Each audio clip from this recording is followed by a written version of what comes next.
let Steve get us started with the prayer, and then Michael can do his reading of some poetry. I mean, David, Yeah. and then we'll get started.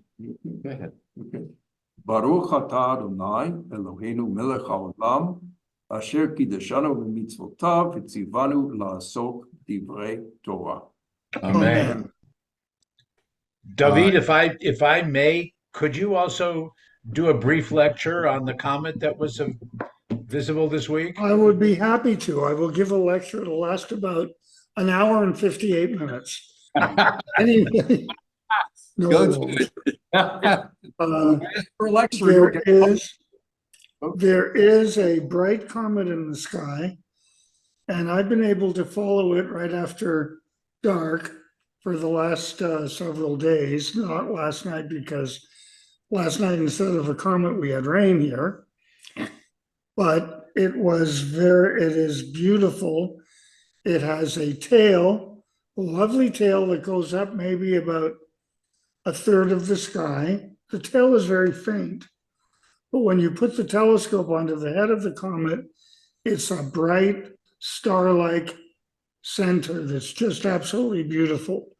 The name of the comet is Tsuchinshan Atlas. It was discovered at the Purple Mountain Observatory, which is named in Chinese Tsuchinshan, and that is the name on the comet. And it's been a tradition there for many, many years that all the comets they found are given the observatory name. And the other group is an acronym that they kind of called Atlas. And every group in the world, except for Tsuchinshan and Jarnac, is an acronym of some sort. And Jarnac is the name of our observatory here in Arizona, which is after, it is named after my grandfather's country house, and not far from Ottawa, Canada, that I did a lot of my early dark sky observing. Wendy and I tried to come up with a lovely acronym for it, and the only one we could come up with was join a really neat astronomy club. But this particular comet is beautiful. It's not the brightest comet I've seen, but it's just lovely. And tonight, it should be clear. And if you look toward the west and about a third of the way up the sky, you have an easier time with binoculars. Although after it's completely dark, it should be visible without any instrumentation at all, if you want to try. But I'd use binoculars. Anyway, thank you for letting me do this. Would you like me to do my poem now? Okay, this is a poem which I read last week at the Yom Kippur service, and I just fell in love with it before I was even finished. And so I'd like to share it all with you today. It's by Hannah Sanesh. It's called Yesh Kochavim. There are stars up above, so far away, we only see their light long, long after the star itself is gone. And so it is with people that we loved. Their memories keep shining over brightly, though their time with us is done. But the stars that light up the darkest night, these are the lights that guide us. As we live our days, these are the ways we remember.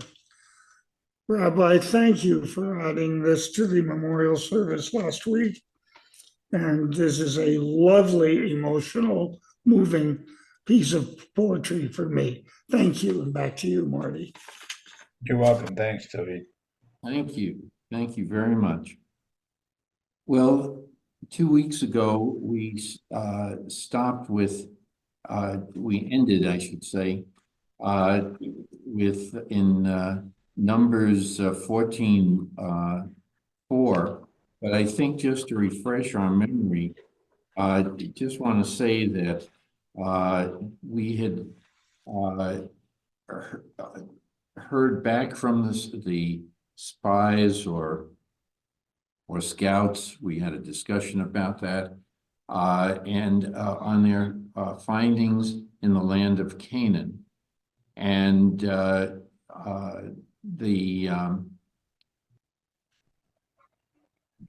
scouts gave a very bad and challenging report, and suggested that it would be an impossible task to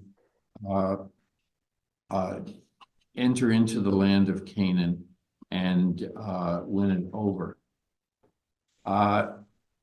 And a plague, but I should say, and we discussed this also last week, Caleb comes to the fore immediately and says, no, we can conquer that land. And there's initially no mention of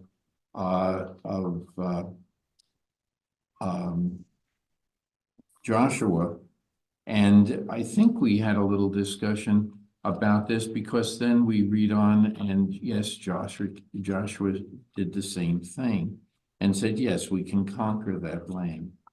I don't think we had a discussion on the two versions.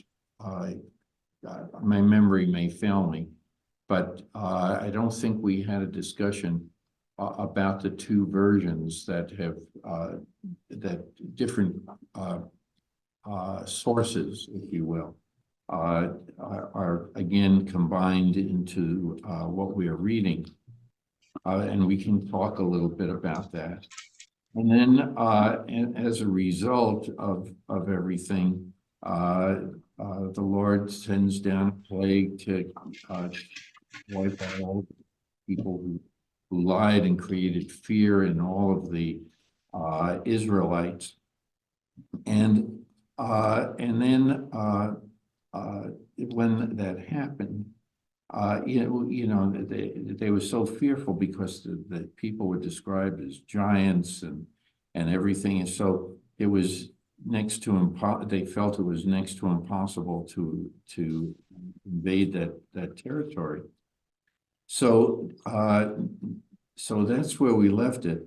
And what I thought, we could just go back to verse 1, Numbers 14, verse 1, and then we can read on from there. So if somebody would be kind enough to pick up with Numbers 13, verse 1, and go through the end of verse 4. Okay. I would be happy to do that.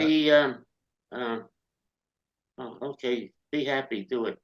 Okay, go ahead, David, and Michael, if you want to Michael, why don't you do it? I think I defer to you, Michael. Okay. Can I just jump in and just say good morning, Shabbat Shalom to Kent, and welcome. Glad you're joining us. Must have scared away all the women, though. I guess. Hi, Kent. Can you hear us, Kent?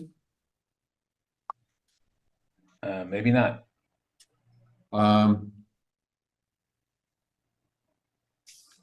I don't know how to signal him. Send him a chat, maybe. Chat, yeah, let me try Okay. to remember how to chat here. If he's on. Kent, are you tuned in? I don't think you can hear us. Okay, and we're gonna send this to her friend Kent. Where is he? I can send him a text also if necessary. Kent, Why don't we do both? we're not hearing you. Well, I'm sending it as we speak, Marty. I don't think he can hear us. Kent, that's what I'm telling you. Yeah. Can you hear us? Can you hear us? Okay, we can't hear you. Enter. Okay. Hello, Kent, can you hear us? Rabbi, if you would kindly pick. I don't think he's connected up. Here, I'm going to send him an instruction, okay? I'm gonna tell him to Yeah. activate audio, okay, And microphones on your end, and microphone, okay. because he has to connect it through his. And microphone, but I'm not sure how to explain And it what he- specifically, okay.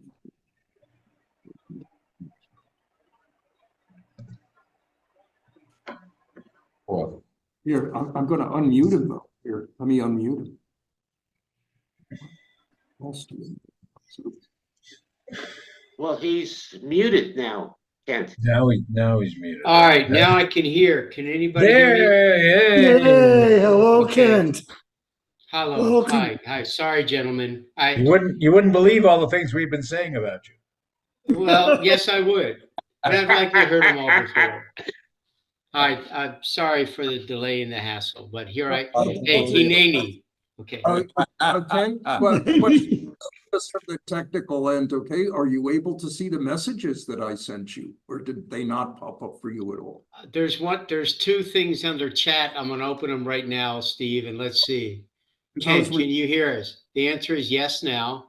And Yeah. activate the audio on your phone. Okay, I just did that just before. Thank you. Thank you for thinking of me. All right, gentlemen, go ahead. okay, well, just to let you know, we've read Numbers 14:1. Well, we're on the verge of reading Numbers 14:1. Okay. Okay, so Michael, you read verses 1 through the end of 4. Okay. The whole community broke into loud cries, and the people wept that night. All the Israelites railed against Moses and Aaron. If only we had died in the land of Egypt. The whole community shouted at them, or if only we might have died. Oh, why is the Lord taking us to that land to fall by the sword? Our wives and children will be carried off. It would be better for us to go back to Egypt. And they said to one another, let us head back for Egypt. Okay. Okay, let me ask other people first. Any comments from anyone? I know Steve has a comment to make, but yes, David. Actually, this story actually is touching me in a very personal way, because when I was growing up, I had a very similar experience. I was 17, young and stupid, and I got into an argument with the director of our Royal Astronomical Society of Canada, and she got very angry, and they called a meeting of their board of directors to have me expelled from the Royal Astronomical Society of Canada. Oh. It didn't go through, and I stayed with, and I thought for a little while about dropping my passion for the night sky, realized I could not. And years later, I wrote back to this lady just asking her how she was doing. And she wrote to me and she said, if you're ever in Montreal, would you please visit me? And that began a friendship much better than the one we had earlier. And so when I think about that event, which took place in my childhood, I'm reminded of this biblical story, and it has a very personal interpretation in my life. I just wanted to say that. Okay. Steve, you're on. Yeah, okay, yeah, well, thanks, Marty, okay. Actually, I guess when you were reading this section, you didn't have the benefit of my. So you're gonna suffer those now, okay? Unless you give me the cutoff, so, okay? Okay, so, yeah, and of course I have this interesting book that's, the Midrash Yes. from these particular passages, and it gives rabbinic sort of expansions on the story as it appears. So, when you sort of wonder to yourself or scratch your head, or just raise the question, they were giving what they thought was an objective report.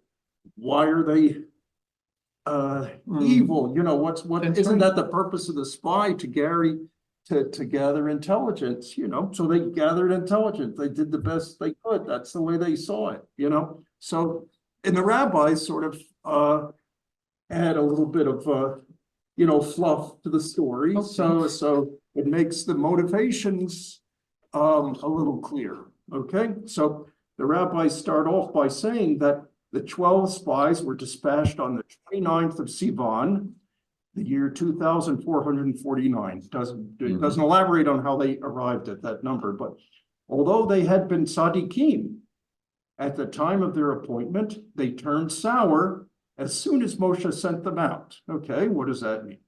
They immediately decided to bring back a derogatory report so as to detain Bnei Israel. What caused the spies to become corrupted?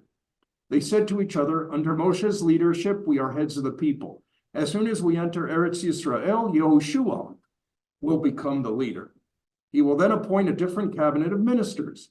Let us therefore detain the people in the wilderness to ensure that we shall not be demoted from our present high positions. Okay, they spent the next 40 days planning how to make it plausible that Eretz Yisrael could not be conquered. The narrative of the spies serves as an example how the desire for honor corrupts people. Similarly, Korach rebelled because he sought honor. We didn't quite get to Korach. No, that's a separate. Yeah. So King That comes Yeroboam, who ruled over the 10 tribes for the same reason, lost his position or his portion in Olam Haba. When the people visited the Beit HaMikdash on the festivals, they noticed that only Rehoboam, Yeroboam's opponent, who ruled over the tribe of Yehudah, sat down. Yeroboam was not permitted to sit in the Azarah since he was not a descendant of the Davidic dynasty. Seeing that he was losing followers, Yeroboam set up calves for worship and invented his own festivals in order to prevent the people from congregating in the Beit HaMikdash. In the end, he was killed and condemned to Gehenom.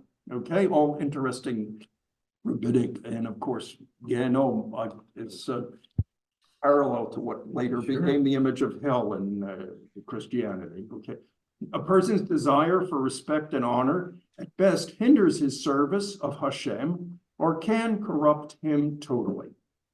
Okay, and both Yehoshua and Caleb opposed the spy schemes, but while Yehoshua voiced his objections, Caleb thought it was wiser to conceal his true thoughts. And I could go on. I know you want to progress, okay. but there's a lot of midrash here. So if anybody wants to look at this book, it's in our library. It's the Midrash Says, and it's the one that deals with the book of Bamidbar. See, I would have said something a little different. You mentioned that the men were sour, and what the source of that is, and maybe it was those very large grapes. And that henceforth, okay. it was known as when you're grouching about something. Yeah. Sour grape. Yeah, okay. Unfortunately, I don't have the drums to do the punchline thing, but yeah, then Rabbi is raising this. Yes, Rabbi. Nice try, Marty, but that one doesn't fly. Steve is quoting from that collection of midrash. There are some other commentaries. So there are two things that I would point out, and then one, I don't know if you want to take us afield or not, but I will mention it. The first, and I thought Steve's recitation of the midrash was going to go there, but it didn't. According to tradition, this event, the report of the spies and the people rejecting Caleb and Joshua, occurred on Tisha B'Av, occurred on the 9th of Av, and it foreshadowed then the destruction of the temples on Tisha B'Av. Okay, that, that the people don't have the proper faith and confidence. Okay, so that's number one.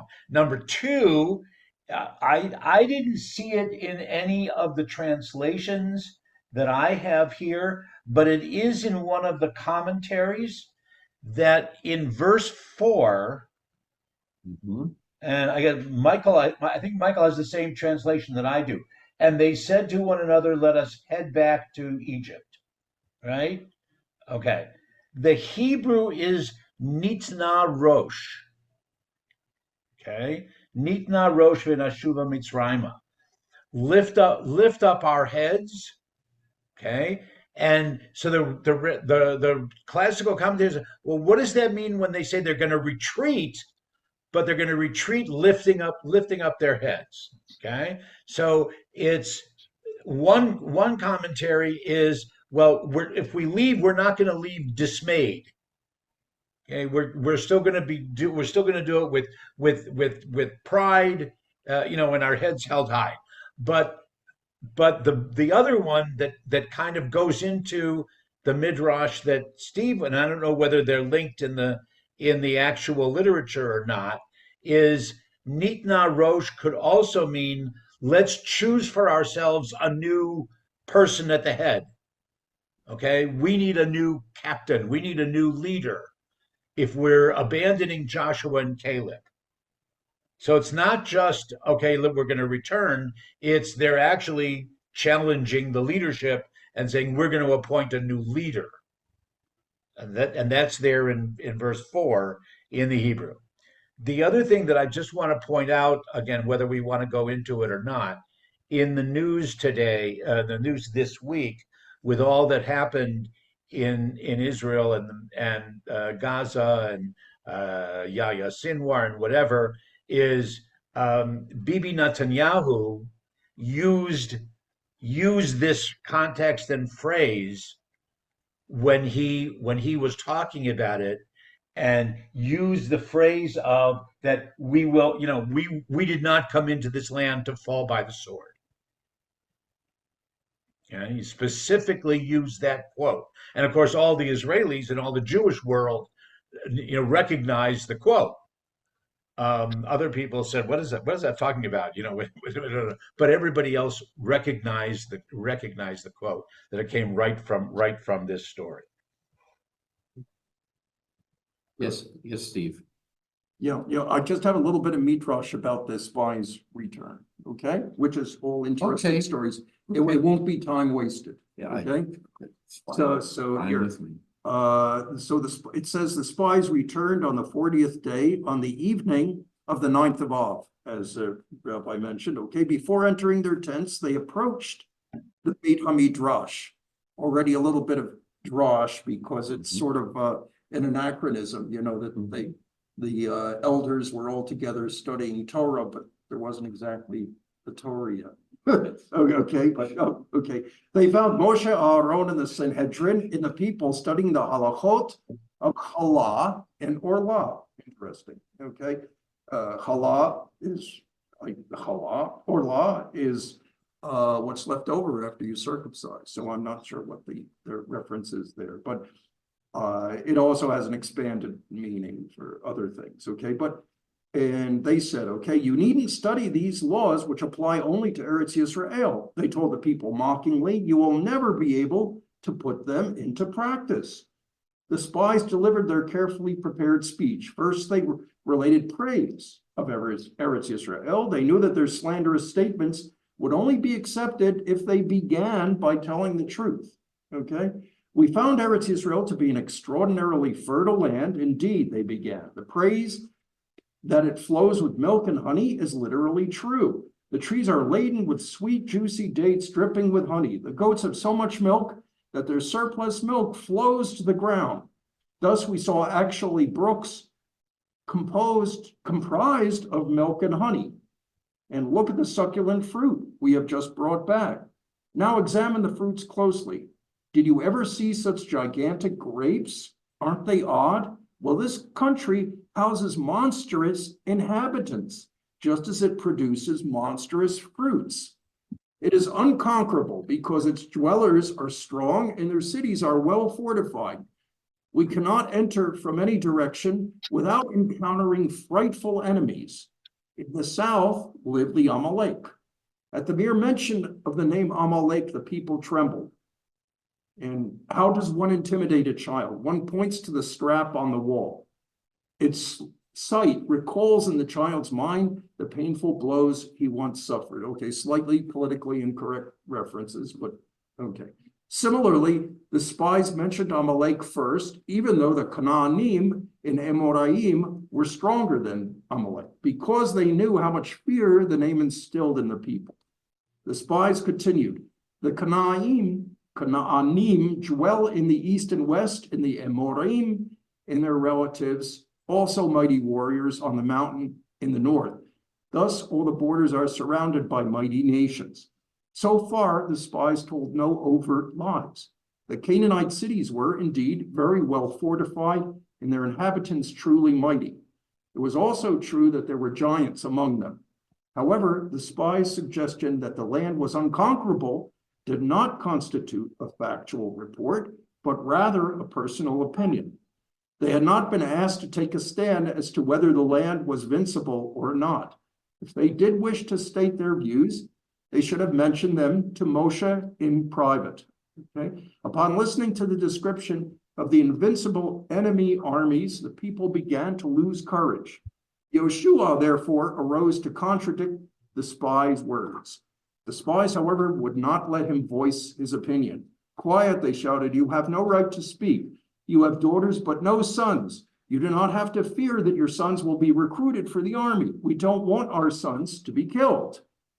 Caleb realized that he had to resort to a different method. He stood up on a bench and screamed provocatively.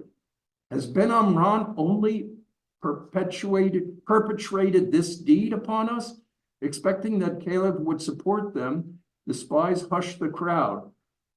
The raised voices died down. Everybody waited expectantly for the next piece of sensation. When Caleb had the general attention, he concluded as follows.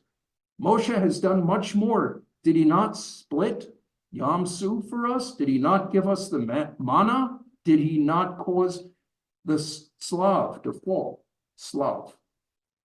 The quail. Quail. Quail. Yeah. Why are you afraid of conquering Eretz Canaan if Moshe so commands? Moshe has never misled us.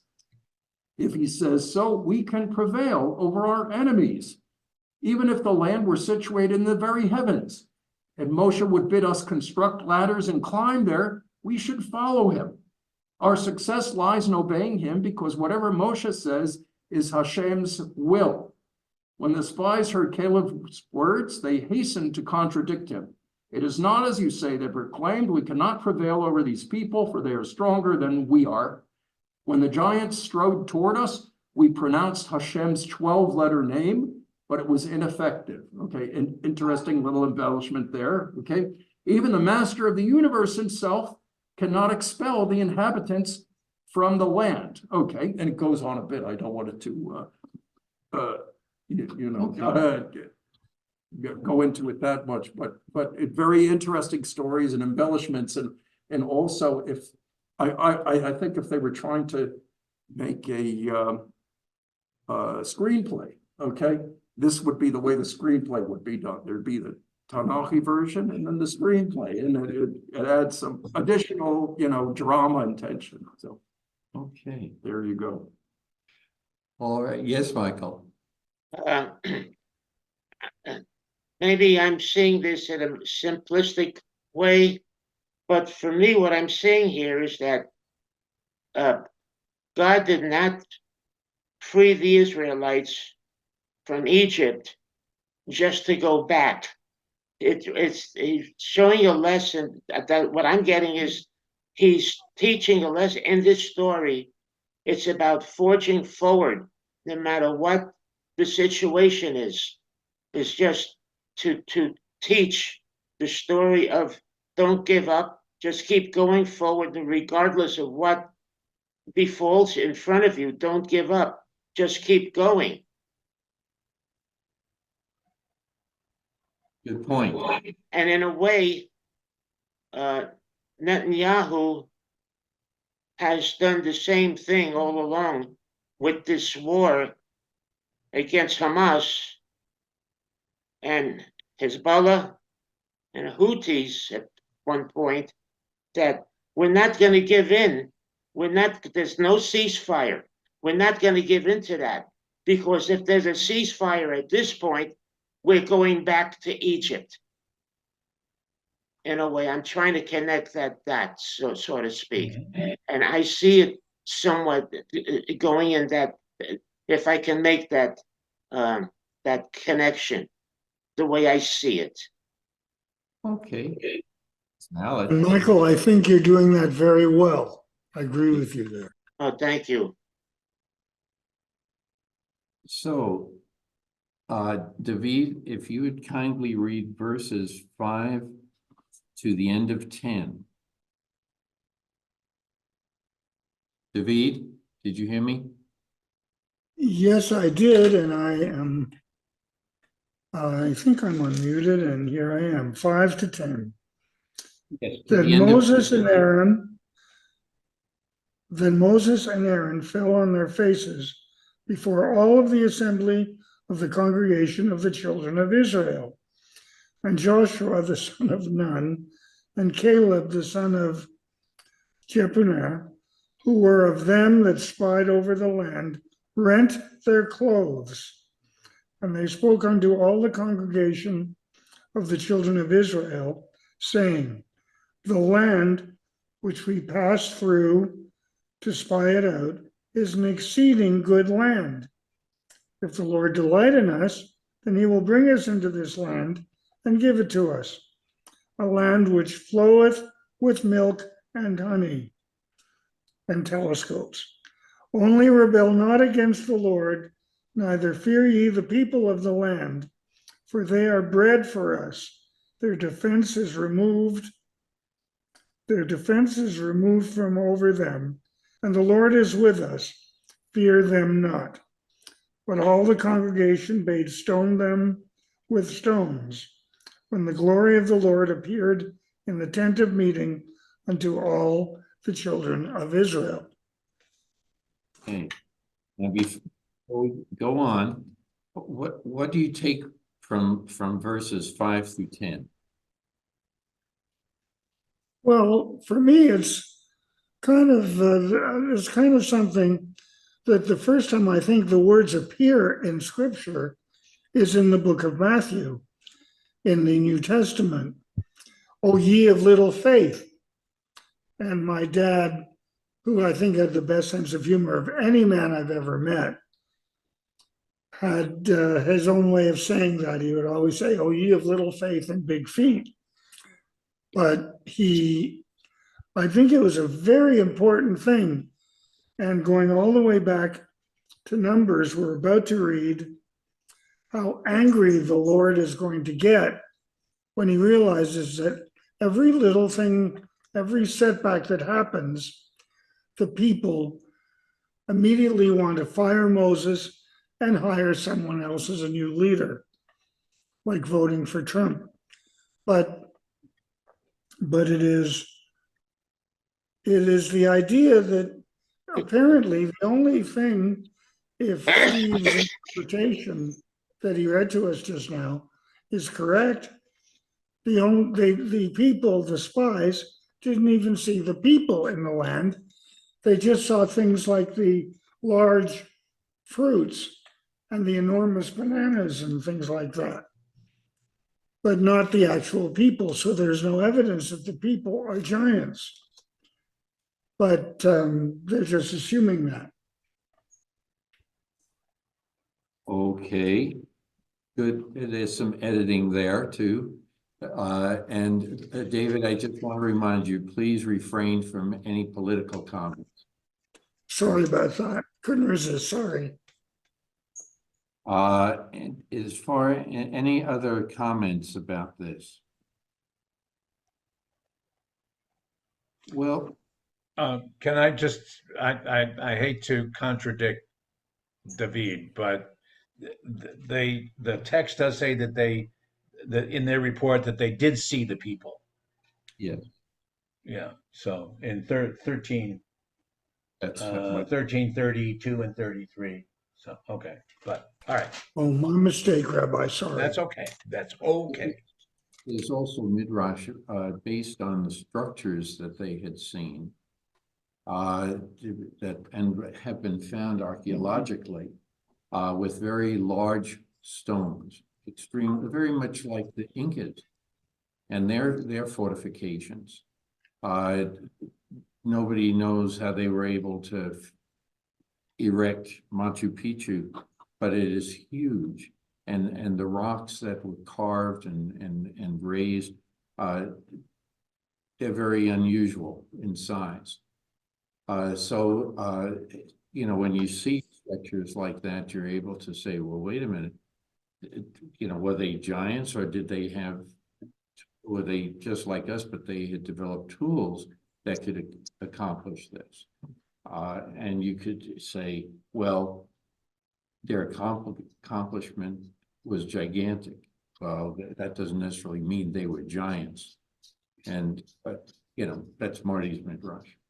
Yeah. Go ahead. And here's another midrash that's a little bit older than yours, but equally interesting, okay? And a little bit like, you know, a little bit fairy tale-y, okay? Sure. Okay, in order to prevent the people from listening to Caleb, the spies proceeded to slander the land. It is a land that devours its inhabitants, they falsely claimed. It is full of epidemics. So they're explaining what that means, okay? It devours its inhabitants. Okay. Wherever we passed, we noticed people dying. Since the inhabitants are tremendously strong, they were not dying from any physical weakness. Rather, the land's harmful climate destroys everyone who dwells there. And do you know what kind of giants we encountered? They're the remnants of the generation of Enosh. Okay, Right. and this is a little bit, a little bit of a midrash on a midrash, okay? So tall that their heads seem to touch the sun. Whoever meets them becomes so panic-stricken that he collapses in fright. Just listen to what happened one day when we were searching for a shady place to rest. We entered what we thought was a cave, but in reality, it was the shell of a giant pomegranate. We rested in it for a while. Then a giant's daughter came by and picked it up with all 12 of us sitting inside. She didn't even realize that we were there. Later, she just threw away the peel outside her garden. Compared to those giants, we are mere ants. In fact, we once overheard one giant remark to another about us. There are some creatures as tiny as grasshoppers in the vineyard that look like people. The spies' slanderous words achieved their purpose. The Jews believed them and were terrified of the prospects of invasion. So interestingly, somewhere in the Talmud, these stories are related. Yeah. It's And I want to welcome Rabbi Miri to our session today, and to you, a very happy Sukkot. Yeah, but Shabbat shalom. I did want to ask the rabbis if they can help me out with, there's one reference here that isn't that clear. They mention Hashem's 12-letter name. So the name of God that we're familiar with has 4 letters. So which is the 12-letter name of Hashem? What could they be referring to? Any sort of. Where are you looking at? I'm looking at a sort of some Steve? midrash. Yeah. Steve, I'm I think, I'm not sure, because it's been a long time since I've heard that reference, but I think it's to the several times, you know, when we go back to the biblical authors and they talk of J and E and D, there's also a J-E. right. There's also a, you know, Yehovah Elohim or Eloheinu. That appears in some places, not very frequent, but it is there. That might total up. I'm trying to do it in my head quickly. That might total up to 12. You know what, Steve? I just wrote down Adonai Eloheinu, and it Right. gets to 12 words. Yeah, 12 letters, 12 right, okay, letters. yeah. Very good. The rabbis agree for a change. That's very good. Um, any other comments? I'm not sure, Marty, in deference to your typical wit, I'm not sure that everybody understood that Joshua was an orphan.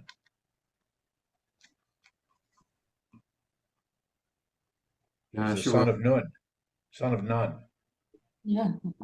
There is a story of that. Yeah. That's right.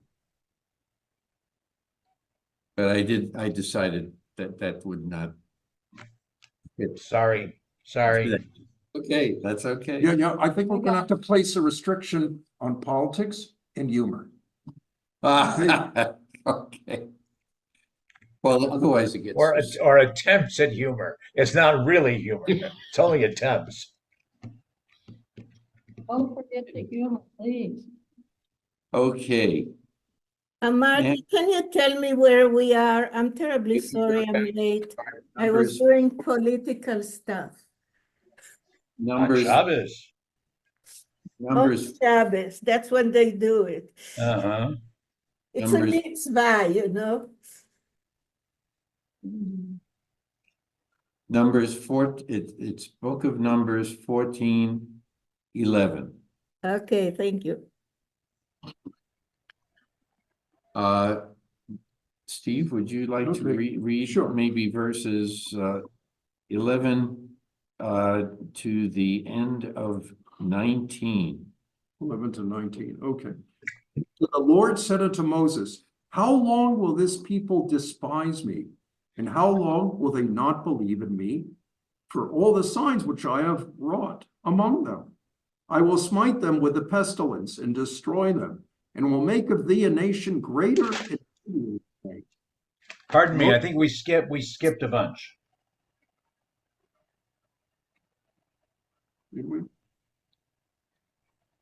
As if we skipped like 20 to 25, didn't we? But I think he was, we were doing a 14:11. rewind. So 14:11. Are you on Yes, we're 14:11? 14:11. Chapter 14, verse 11. yeah, that's where I was reading from. 14:11. Heard Now I'm totally. It's because I think we were talking about. Yeah, we did a sort of rewind. in some of- Okay, all right. I apologize. Okay. Another paragraph begins the exact same way, and my eye went to that one rather than this one. And before I ask Steve to read, why do you think Moses and Aaron fall on their faces before the assembled congregation of Israelites? Repeat that, I wasn't listening. I heard you. Why, in verse 5, do Moses and Aaron fall on their faces before all the assembled congregation of the Israelites? Because they're aware of God's wrath and they're worried about the people's unfaithfulness. That's how I see it. Okay, Yeah, well, you're gonna say the same thing. Any other comments? That's what I wanted to bring out. Because Well, I would say also that, out of not only mourning for what might happen, the punishment might happen, but also perhaps out of their own shame that this happened on their watch, so to speak. And again, something that is evident in the Hebrew, but not necessarily in the English, the verb is in the singular. That we translate it and understand it as they both fell on their faces, but the verb is he fell. So they did it univocally. They did it together. as one, as if they were one person. So you could say, so both of them, or you Yeah, could it say, said Al Pneihem, so Yeah, right, right. But may I comment? This is Ken. sure can. In reading it and understanding it in a very practical sense, given how beyond distraught the people were, they were angry and they were getting hostile, and by in a way prostrating themselves, it'd be I think, no matter how angry someone was, or to almost to act to violence against them, that it was a way to, in a way, diffuse that and attempt at to bring in Hashem and the issues of what has been done for the Hebrews, to that point. I think in terms of even in wildlife, they behave no differently than what I understand is a proper procedure if approached or confronting a wild beast, or a bear, or you go down, you cover up, you don't move, and I just think the less inclined to attack them, because in there, and I brought out my Tanakh and I read it a little bit earlier. They looked to stone Joshua for speaking against the other 10. I mean, you can't get much more worked up or violent than that. So that's just a perspective I have.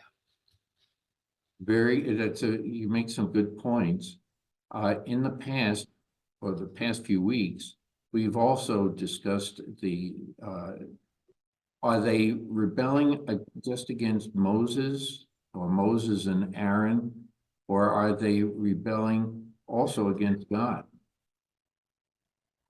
Because each one of these people, including Joshua, and have been the name of Joshua was changed by Moses. Okay, it was originally Hosea. And we read that. And God is going to be saying, hey, these guys are the ones that are going to, we can fast forward because we've read this before. These guys are going to be the future leaders. So all of these are sanctioned by God. And so maybe Moses and Aaron recognize this and they see another phase of anger that God would reach. And indeed, what we read in verses 11 through 19, it plainly expresses all of this and God's reaction. Yes, Rabbi Mary. well, the first thing that came to my mind is on Yom Kippur when we prostrate, not prostate, With an R, prostrate. and we say, Adonai, Adonai, El Rachum Vechanun. It's a pleading. And it's the most pleading by becoming very, very humble. All the, it's like a prayer that comes that just lying on the ground and saying, please, please, we cannot take it anymore, they probably say inside, but it seems to me like a plea to God. That's what I thought. So Steve, would you please read verses 11 through the end of 18? But first I have to tell Okay, a go very ahead. short joke.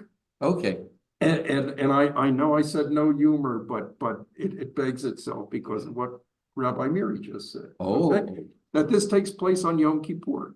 And of course, the rabbi, the cantor, and the president of the shul are all in front of the congregation. And when it comes to a particularly dramatic portion of the Yom Kippur service, probably Natana Kotev, Nitana Kotev, okay? The rabbi falls on his face and says, God, I am nothing. I am worthless.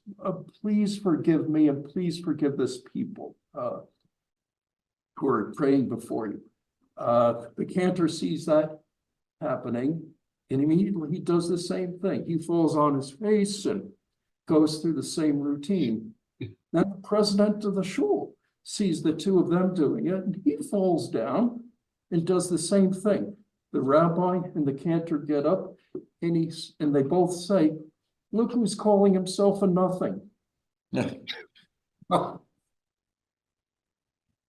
I guess you had to be there. Yeah, I was there, but and it wasn't during Unatana Tokef, it was at Hineni, but that's okay. Don't worry about Okay. Rob did a very Jewish thing just now. He corrected the joke. So. yeah.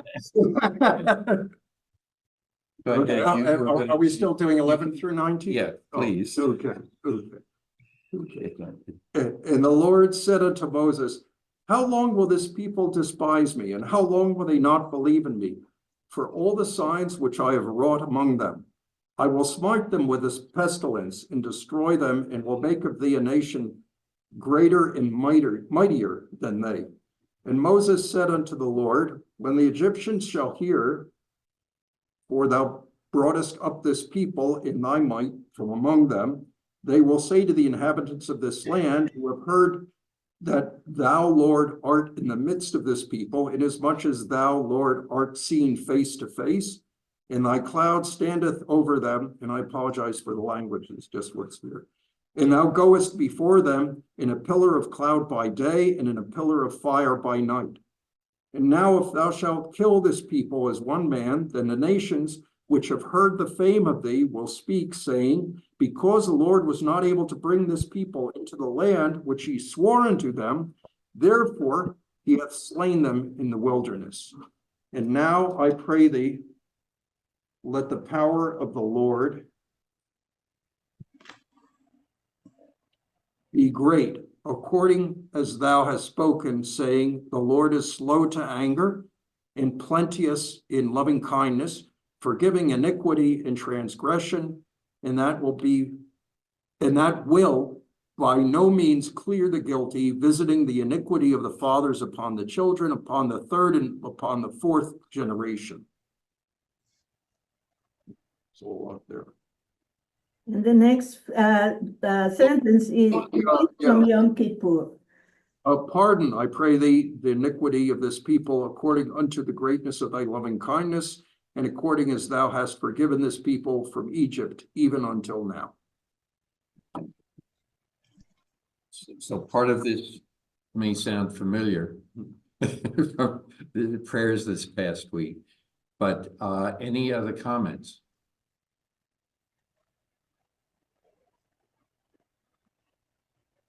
Yeah, I mean, I think that that was the question that was asked before the reading is this God who is defending God's self, or is this God defending Moses and Aaron's leadership?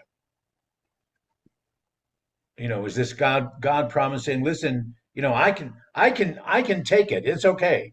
But I'm concerned about you.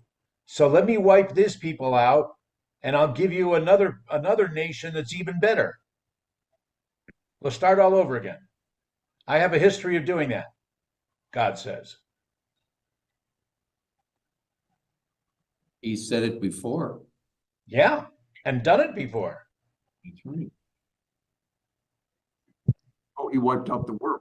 But No, but that's Noah, but also yeah, he tells about the Canaanites Hmm. abandoning him And Moses knows that that's God's history. That's right.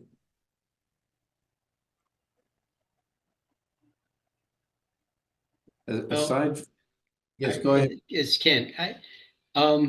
That's a fascinating question, and my instinct is that because Moses is the emissary, he's the flesh and blood on the ground, and Hashem's ephemeral.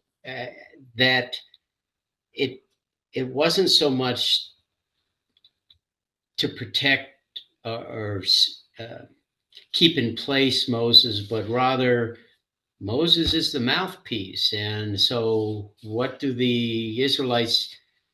Who do they challenge? You know, they could challenge God, and Moses can stand there with his arms folded and let him go rant, but nothing would come of it. In this case, they were going to take out their wrath, the Israelites, on Moses and Aaron and Joshua, Caleb.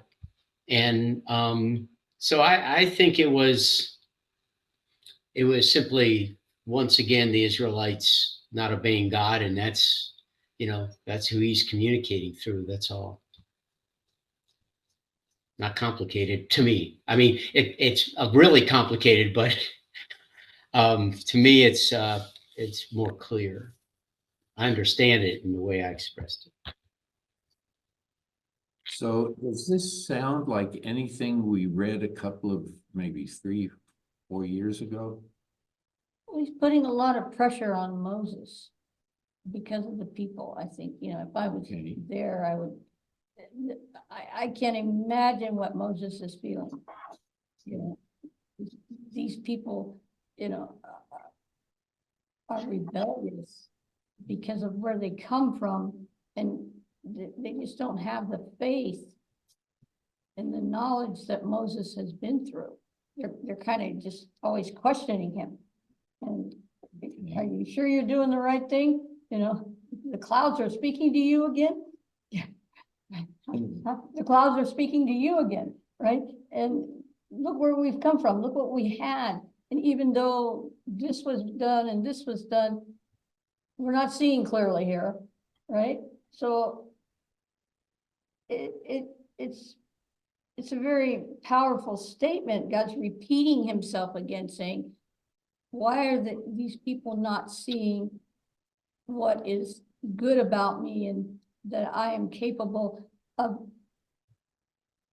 greater things than what they're gonna, they've got to have this faith, because they're blind. They're blind, Mhm. They're not grateful for the, I gotta take a puff of my puffer. They're not getting that God can do kind things, and manna, and the quail, Right. the food when they had nothing, and he's taking care of them through all these obstacles through the mouthpiece of Moses, and they're Mhm. not exactly there yet. They're not having that blind faith. And I think Moses is worried about the genealogy of, existence. Mhm. Why do I want to start over? I don't want to go through all this all over again. That's what I would imagine that Moses might be feeling. But of course, I don't know. I haven't read too much Midrash except for, my little cheat columns here that help give me insight. But I can't say how I would feel in their shoes, except for the fact that I was supposed to be dead by the time I was 18, and I'm still here. Why? Figure that one out. And so it's because I have a blind faith in God, and God's got a plan for me. I'm still figuring that out, right? So I can only guess this last, as you have forgiven the people ever since Egypt. God's saying that to Moses. Hmm. You are the forgiving one. You have forgiven the people ever since Egypt. And God's saying, No, Moses is saying that to God. That's right. Moses is saying that to God. okay, so starting in 19, Moses is speaking. Where does Moses begin to speak throughout this? It's starting In 11. 13. That's right. It says, but Moses said to the Lord.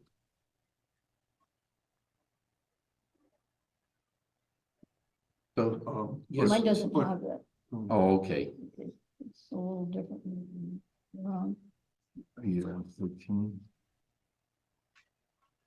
Okay, well, anyway, go ahead, Steve. But you Go, said George. something that you referenced to something we read a few years ago.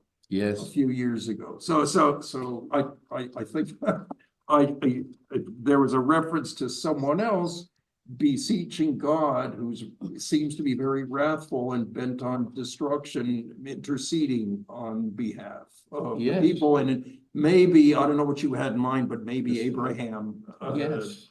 on behalf of Sodom and Amorah, So if we remember that story, in that story, God and Abraham are sort of on equal terms. Here, God is much, in this story, God is much more superior than Moses feels. But this is Well- having an Abraham moment. Yeah, well, there's no question that God is above, but these are both instances Exactly. of men who actually had the chutzpah to bargain with God when he's bent on, total punishment and annihilation. Marty. Just asking him to stop a minute and consider. That's right. Yes, Rabbi. Yeah, I think the motivations are entirely different. Abraham's and Moses's. Abraham is challenging God, saying, should a God, does a God of justice do this? Hashofet kol haaretz lo yesod mishpat. Abraham is calling on God's sense of justice. Mhm. Moses is calling on God's reputation. Okay? You know, let's not have let's not have fake news, fake not. I don't want your when somebody looks you up on Google. I don't want I want them to see. What kind He of brought the God are you? he brought the people he brought the people out of Egypt only to desert them in the desert. Oh, that's a bad play on words, but only to desert them and whatever. He's not calling on God's justice, or the last line, yes, because we said it on Yom Kippur. The last line is yes from God's attribute of forgiveness. Okay, but up until that is, do you really want them to say that the Egyptians to say all these things about you?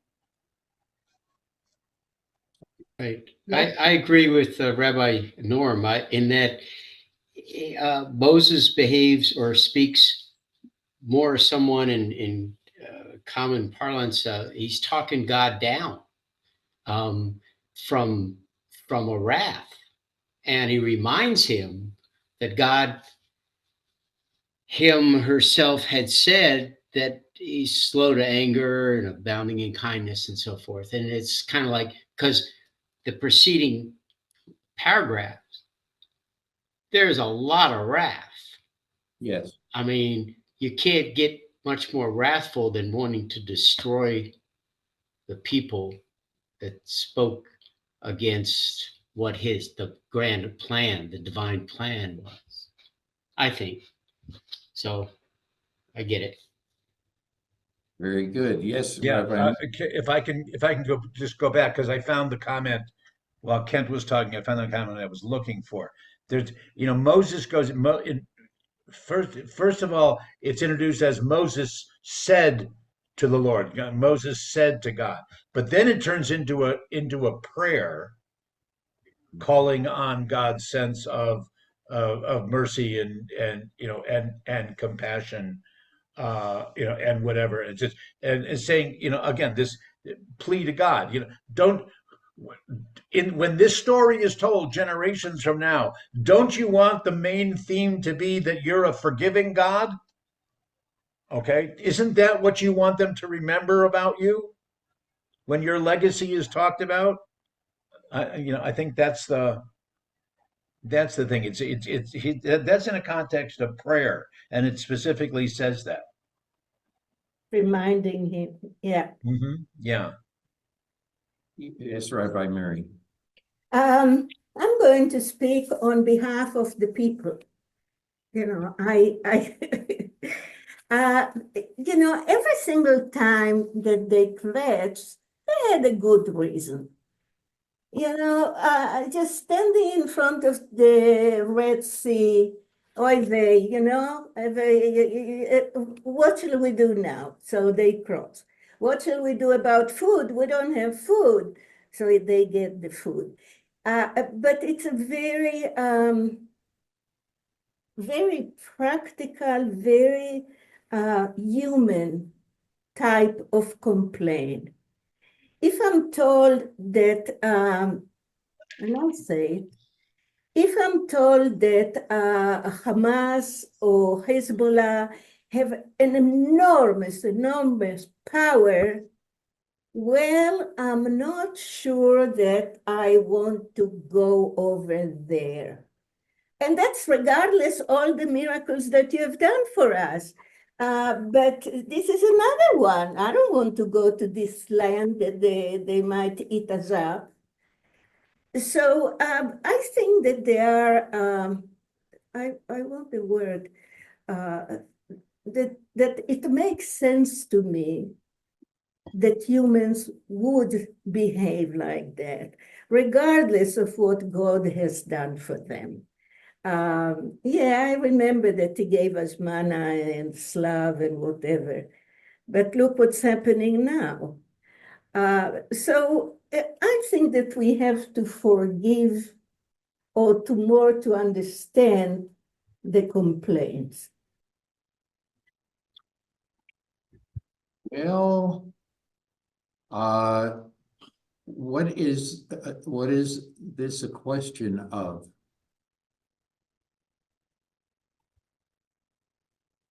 Faith. The what? Faith.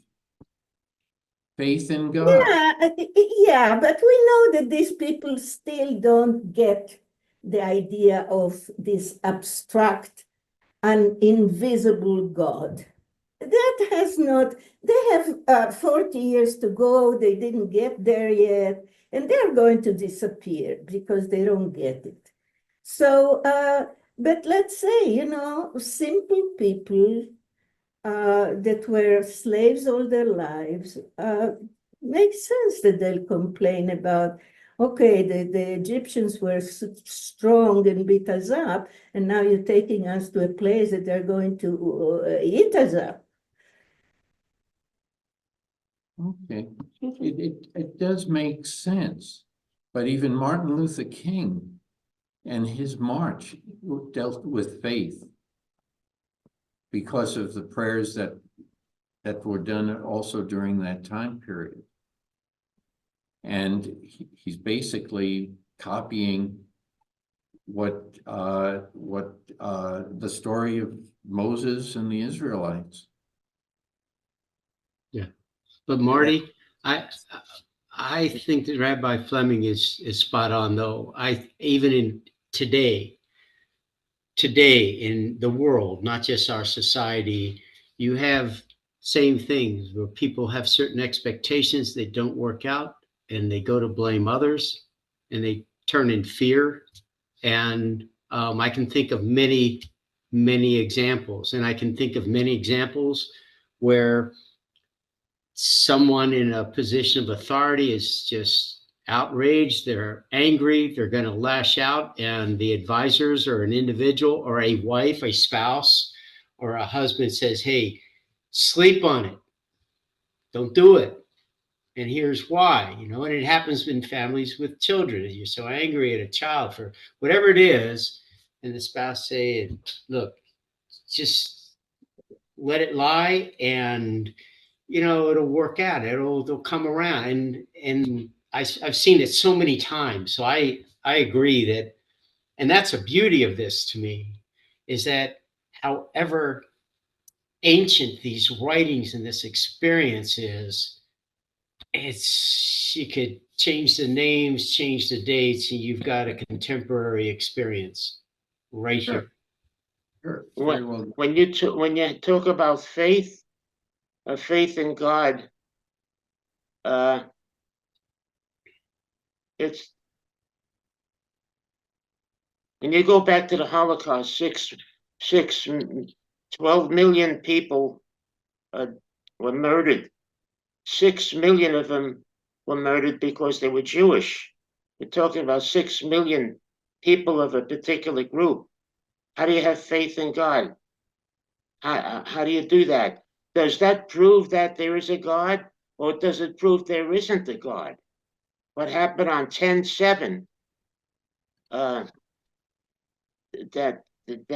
was because I did not experience the Holocaust, but I experienced the 10/7 in a way because I'm here. I saw it, I heard about it, and it happened. So does that give me faith in God, or does it prove to me that there isn't a God? We've discussed that before, with the different philosophies that came out of the Holocaust. Some people felt, as you mentioned, that there is no God. And then there are others that said there is a God, that we were eventually freed and everything else, and we still believe in our religion. They were very successful afterwards. Where does the stronger evidence lie? Short term, I would say the negative. Long term, I would say the positive.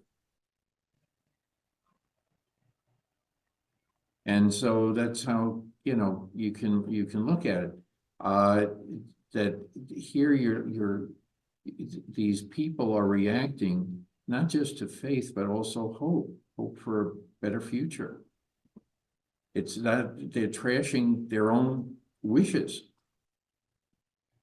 They don't see it. They're blind to it. And as Grace mentioned,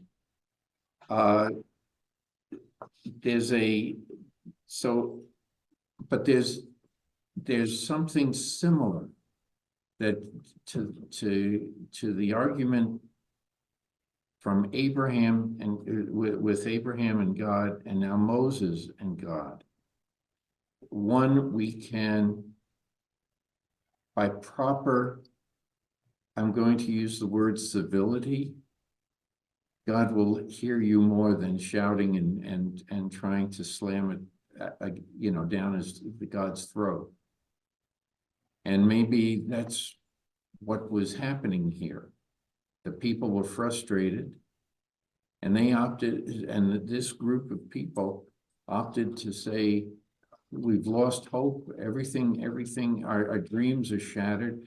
And when that happens, you turn around and blame it on someone else. Most people do that. When bad things happen, the tendency is to blame it on someone, to take the blame, not the results of your own actions that may have caused this. Remember, a lot of these people voted Hitler in. They voted in favor. See, I love you.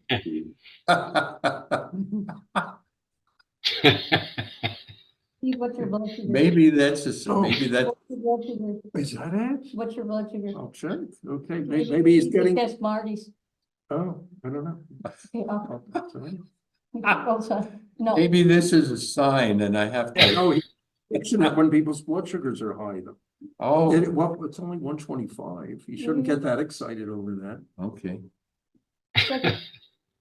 Look at it. okay, okay. Come here, over here, by me. Thank you, Right side. thank On the you. right. This way. I've never had that. So maybe it's a sign, but I think that, it, another reaction I had was, this is the reason why there are so many Jewish lawyers. The way this is worded, it sounds like it was worded by somebody bringing to the attention the law that had already been discussed in the earlier chapters, and Moses is reminding God of what God said.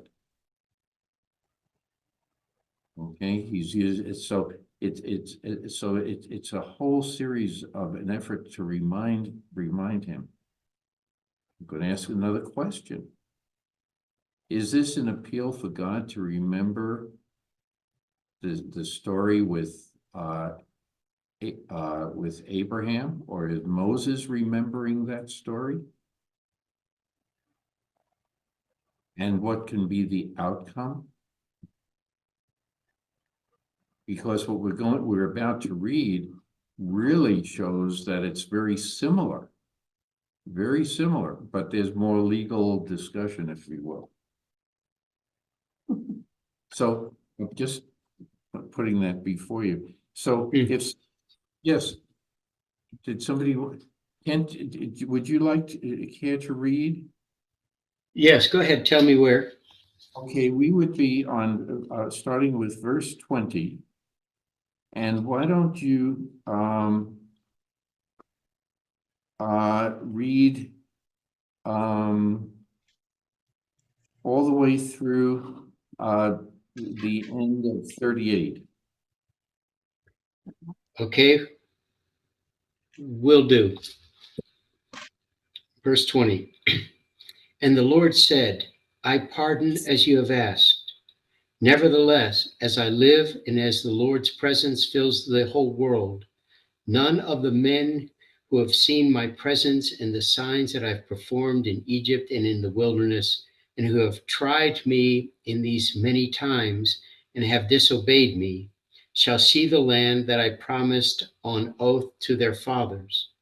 None of those who spurn me shall see it, but my servant Caleb, because he was imbued with a different spirit and remained loyal to me, him will I bring into the land that he entered, and his offspring shall hold it as a possession.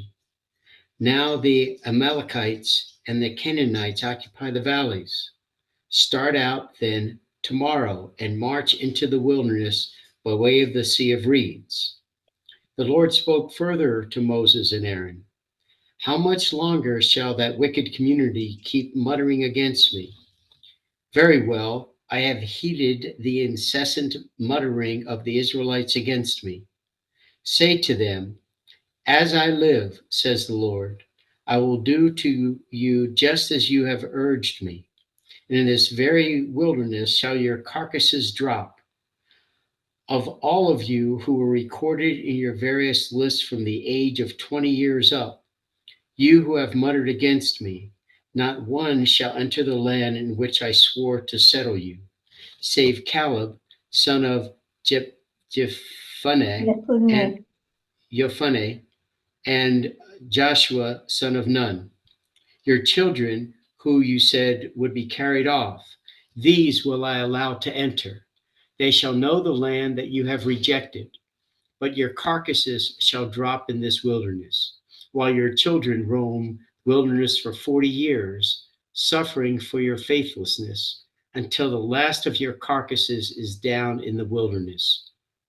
You shall bear your punishment for 40 years, corresponding to the number of days, 40 days that you scouted the land, a year for each day. Then you shall know what it means to thwart me. I, the Lord, have spoken. Thus will I do to all that wicked band that has banded together against me. In this very wilderness, they shall die to the last man. As for the men whom Moses sent to scout the land, those who came back and caused the whole community to mutter against him by spreading calumnies about the land, those who spread such calumnies about the land died of plague by the will of the Lord. Of those men who had gone to scout the land, only Joshua son of Nun and Caleb son of Jephunneh survived. When Moses repeated these words to all the Israelites, the people were overcome by grief. Okay, And the irony is that the one that doesn't go in either is Moses. yes, Right. But not because of this story. No, This is- because he hit the sea. that's right. Yeah, And he was very old. so there's a similar, it's a different story, but you can overlap the two. You can mitigate, but not necessarily ameliorate, Arbitrate. arbitrate, right? You may not be able to convince someone entirely. I have a question on that section 36. Uh-huh. Everything prior is kind of present tense or future tense. This is going to happen, that's going to happen. But you get there and to the men that scattered the land and caused the whole community to mutter against him. Okay, it becomes past tense. They died of plague. At least this is the English translation in my Tanakh. As though they were already dead, but this seems to have all happened within the same 20 minutes, 30 minutes, an hour. All of this. So does anybody have any thoughts about that?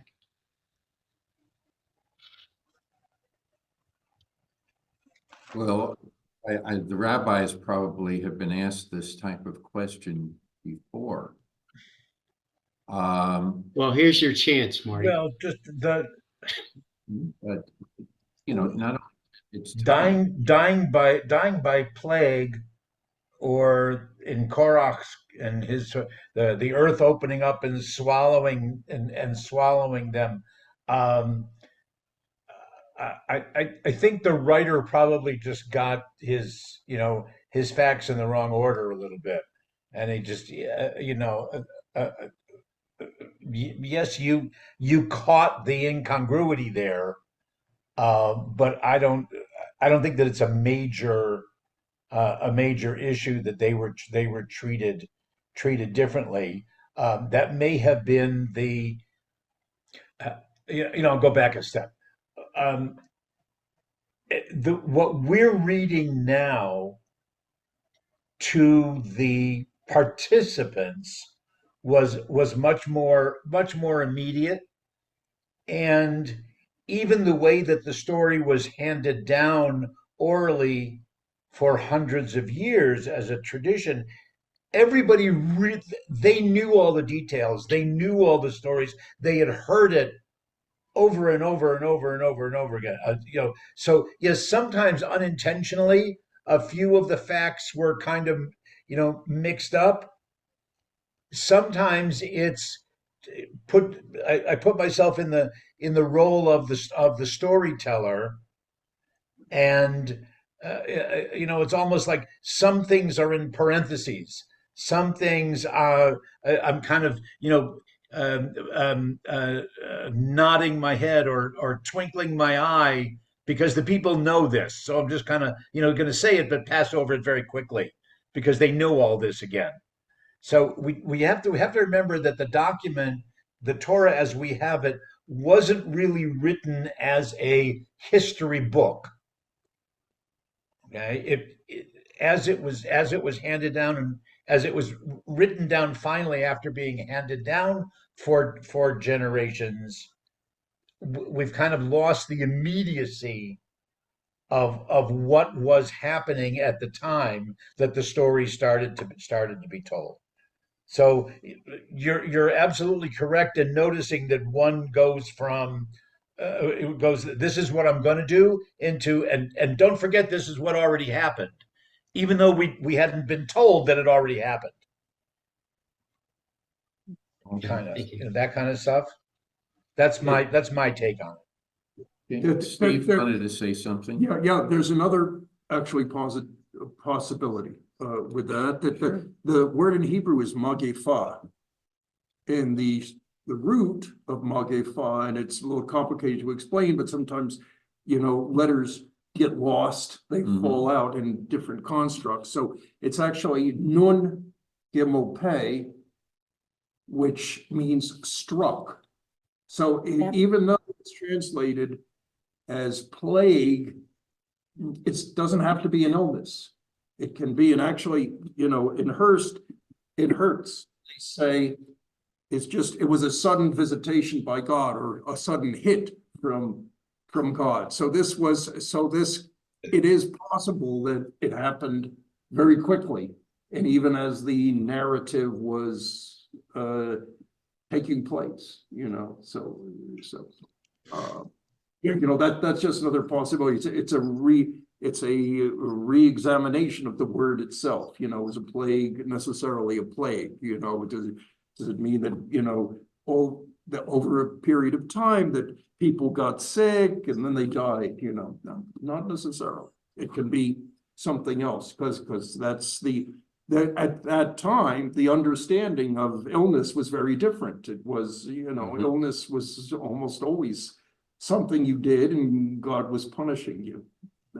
If I can, thank you, Steve, but something just occurred to me from what you shared, and that I realize it's so dramatic, the 180-degree turn that the people did on a dime after Moses spoke and laid out what had God's sense of it and what it was going to transpire, and what, in this case, past tense, did transpire.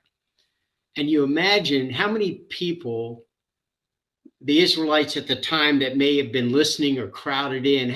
What numbers are we talking about? We're in the book of Numbers, but how many hundreds of thousands? Many. A lot? Between 400,000 and 600,000. Okay, so not everybody depending on how can many hear. of them had their earphones on. Right. I know. That's why I have mine. But all right, so imagine that the masses, not everybody can hear, and not everybody can see. Think of yourself at a big concert. You're way in the back. You're in the cheap seats, and everybody's real little. But during this whole thing, it is possible that these 10 spies perished during this exchange between the prostrating the ground, and then God communed with Moses and had the wrath, and then he stood down, and then he said he was going to do, and these people, they were struck, as Steve explained that Hebrew root. They perished during this time. Very few would have seen that because they're way in the back. They're all around, right? But it's quite a dramatic turn from saying you're about to stone Joshua and Caleb to all of a sudden we're getting back in line and we'll do whatever you say. It's incredibly dramatic. Marty. Yes.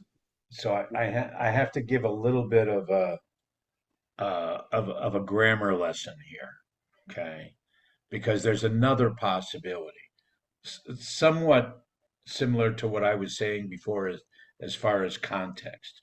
But you have to remember that in the Hebrew grammar of the Torah, okay, a verb that is written in the future tense is actually in the past, and a verb that is written in the past tense You have to understand it in the future.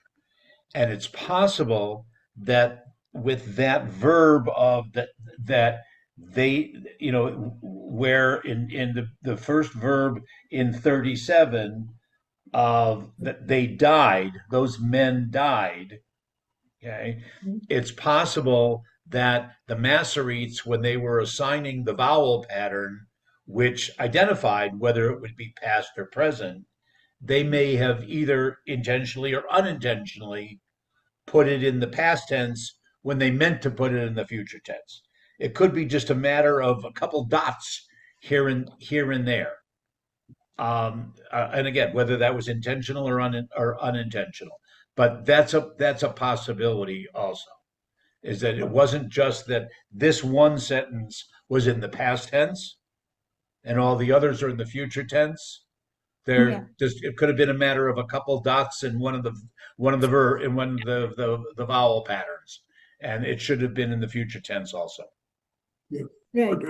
Sort of question on that. I just wanted to know if that sort of, I'm aware that biblical Hebrew has switches past to future, future to past, but don't you need vava hipuch for that? Like. Yeah, and you Yeah, have well, it. there's a vav. There's a And you vav. have it. It said vayamutu. Vayamutu. There is a vav. It's the vav hame'apech. Right. Yeah. What I want to bring up is the word pgarim, which is carcasses, that appears 3 times. I don't recall that very much being Which used. I'm sorry, Mary. Which verb? Peger, pgarim. Oh, the the corpses. Yeah, Yeah. it's very strange here, and it appears 3 times. I don't remember seeing it before, and my memory at this age might be not right, but do you remember that? Steve has the concordance there. Maybe I I don't. have I don't remember very many earlier references to it. Right, right. The question, I'm sorry. What's carcass? What's peger? Garim. Pegev. Pegev. You would want the derivation of that kind of, right? Well, the word. and Peger, but not only derivation, but has it appeared earlier in the Torah? Is this the first time that we're really encountering the word? No, I don't have any sort of. Okay, I'll check myself. Okay. And then again, we started today by discussing there are 2 stories that are being put together. We've seen this before in Torah. And maybe one was written one way and the other one was written in the past. I don't know. I don't know. Talk among yourself, Okay. Well, any other discussion about? Marty, which I lost your connection. What are the 2 stories? You have, one is the P version and the other is the JE version, like we discussed early on. And could some of this be the result of trying to combine 2 stories into one? If it was, we would be able to identify specific differences in the language or the literary style. In other words, one time, like in the sacrifice, the binding of Isaac story, at a certain the story begins with it's an E source, it's Elohim, but at the end of the story, it's the Adonai, it's Jehovah, it's a J source, and That's right. because the literary style and the exact words change. I don't remember seeing that here. Did you? What I'm suggesting is that maybe this is to keep both stories even in balance. Maybe they wanted to use certain passages. Maybe the JE version was in the past or the future, and the other the other version of tense is from the other group, or the other. I don't. You're just theorizing or asking as opposed to Yeah, referring to a specific theory that you saw somewhere. Yeah, because Okay. there are parts, for example, one version it talks about just Caleb. And another version talks about Caleb and Joshua. Okay, I got you. All right. You've seen this also. In Genesis, we have two creation stories and in other areas, but it's important to understand the concept. And maybe this was partly due to trying to combine both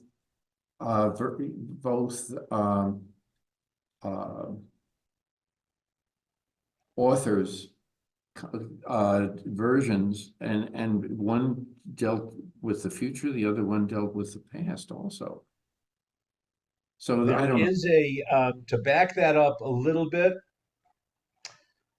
I don't remember who is associated with it, but there's a hypothesis that Caleb's descendants made a strong claim against the division or the assignment of different uh, uh, areas to the tribes.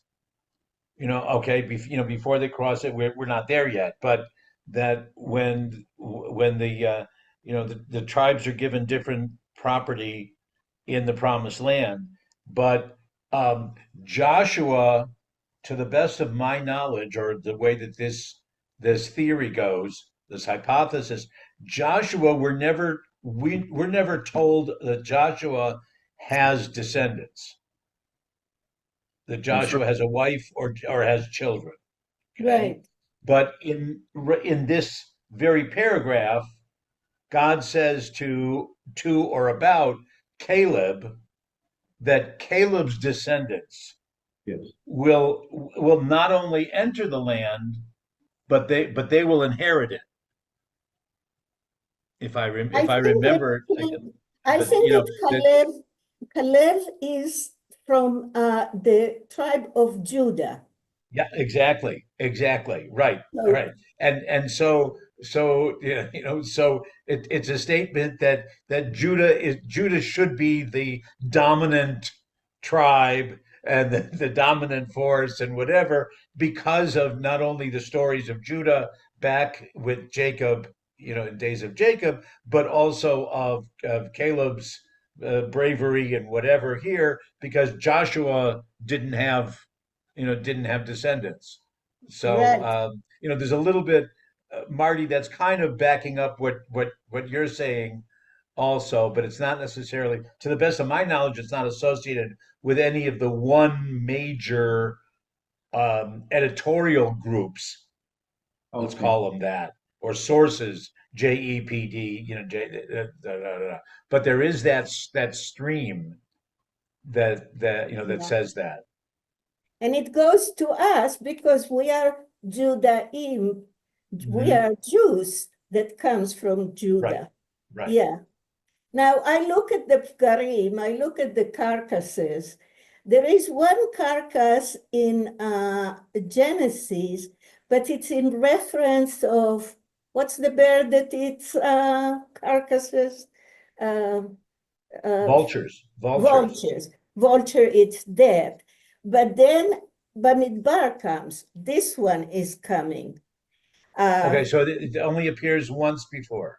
Right, and in Yeah. a different context. Now, the one that use these words a lot are all the prophets. Hmm. Which, Interesting. anyway, so it's as I said, it's an unusual way of using this and repeating it 3 times. Just Okay. Very good. Any other comments? Okay, David? If you're there, if you could, read, 39 through the end of 44. Okay, here we are, 39. If I can get it here, 39. Okay, and Moses told these words unto all the children of Israel, and the people mourned greatly. And they rose up early in the morning, and they got them up to the top of the mountain, saying, Lo, we are here, and will go unto the place which the Lord hath promised, for we have sinned. And Moses said, Wherefore now do you transgress the commandment of the Lord, seeing it shall not prosper? Go not up, for the Lord is not among you, that ye be not smitten down before your enemies. For there the Amalekite and the Canaanite are before you, and ye shall fall by the sword, for as much as ye are turned back from following the Lord, and the Lord will not be with you. But they presumed to go up to the top of the mountain. Nevertheless, the ark of the covenant of the Lord, and Moses departed not out of the camp. Do you want me to go on another verse? Finish it to the end of verse 45. Okay, then the Amalekite and the Canaanite who dwelt in that hill country came down and smote them and beat them down, even unto Hormah. It's very old English, and St. James is, is added in a little bit. And so it's hard to follow some of it. But basically, you have some of the people deciding, well, if God is with us, we can just do it. God is with us. But no, they were told it's not going to happen for 40 years. It's not, and God is not with them to lead them, and the ark is not there. So they're unsuccessful. It sort of leads me to believe that that's what they said something. Oh, yes, we understand, but they really didn't get the message. And they did it anyway. If they were really listening, they wouldn't have done this. So, I'll turn it over to the group. Yes, Steve? Yeah, well, just, exactly, I agree totally with your rendering of, what's being told here, but just Hertz elaborates on going up because it might be a little bit unclear, what's this going up to the top of the mountain? What are they talking about exactly? And so I guess what's emerged from various, readings of this section is that it's probably some mountain slope in the Negev. So they were entering the land, they were trying to, do what they were told they wouldn't be able to do. That's the reference, Rosh Har, because, there's sort of reference here that isn't really too clear what mountain, so they went to the top of the mountain. What mountain are you talking about? So. Marty. Okay. You raise an interesting commentary there too. Yes. Yeah, Rabbi, I'm going to suggest a different reading. please. Because the paragraph is introduced that the people were grieving. Okay, I forget what David's translation was, but this one we're overcome by grief. Okay, so it's not like they were still rebellious and rejecting and aggressive. They were sad,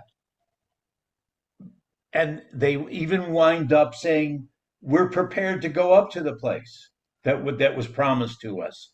Even, even though ki chatanu, even though we know that we were wrong, we sinned, but we're gonna push forward. Moses is saying, no, don't do that. But we know that we might suffer the consequences, but we believe that we have to move ahead. That's kind of the way that I read into their words, if not their motivation. I'm not sure that I would put myself in the same category if that was in those shoes, but that's the way that I that I read the story. They're acknowledging their guilt, but they're not. It's not that they're saying, but na poo poo, we're going to do it anyway.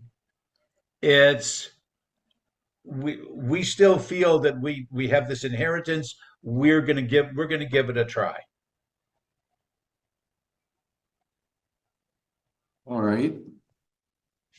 It's like any of the other, yeah, we can say it many different ways. And I'm going to have to leave in about 5 minutes, just to give you advance warning.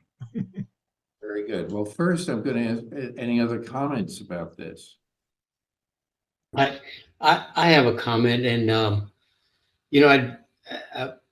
I'd be loath for the very first time to have a difference of a sense in Rabbi Norm, but I think that's quite a dynamic change in the Israelites from believing the 10 spies to the point of saying, lamenting, why did we leave Egypt? To now, okay, we can do it. And I think it's to prove themselves, because they were upset. They saw the error of their ways, but it's like, well, yeah, and all these things. Well, you're going to suffer 40 years. You're going to wander in the desert, and they're like, well, but we can do this. And I think it's just they got caught up in that, and in the extreme, the same kind of extreme as believing the 10 spies of the giants and the like, and the fear, and So it's a didn't work out suicide for mission. them. It's a suicide mission. They didn't believe it was. They believed, because if you follow what we read about where God was reminded by Moses that you great kindness, you have forgiven this people ever since Egypt. So, and they have, and these are the people ever since Egypt. They've been forgiven, and why not one more time? So even though it was said, don't do it, now's not the time, but the track record was, we made it this far and we've been forgiven before, we're going to do it, and we were wrong, and they lamented. That's how I read this. Hey, thousands of years later. Right. But that's my take on it. That's my take. It's kind of like, I think my best role I've ever had is as a parent. And I just think back of my daughter's 33 years, and these different things where sometimes, you bring down the hammer,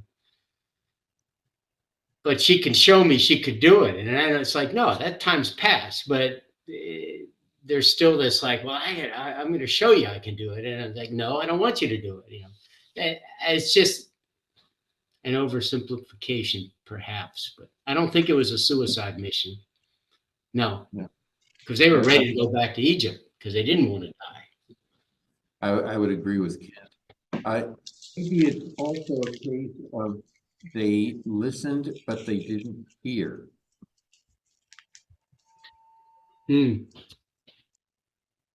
Because the words are very explicit, and they made a different.